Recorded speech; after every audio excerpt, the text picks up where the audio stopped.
To switch between rear and front camera on Samsung Galaxy S24 Ultra, there are two ways that you can use.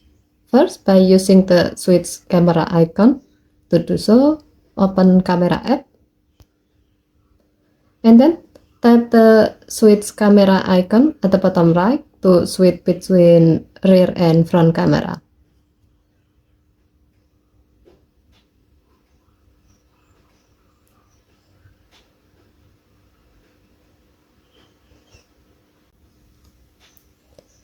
Second, by swiping up or down the viewfinder.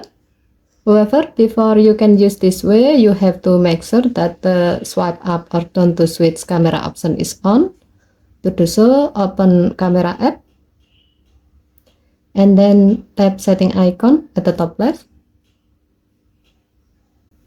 Scroll down the screen. Under selfie section, tap the gray on off switch next to swipe up or down to switch cameras until the switch turns blue to turn it on.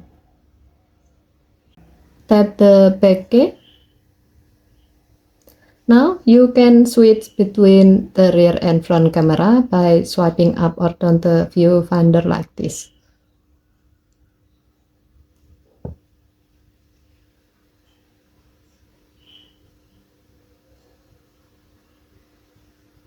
Okay, thank you for watching. Please help to like and subscribe. Have a nice day.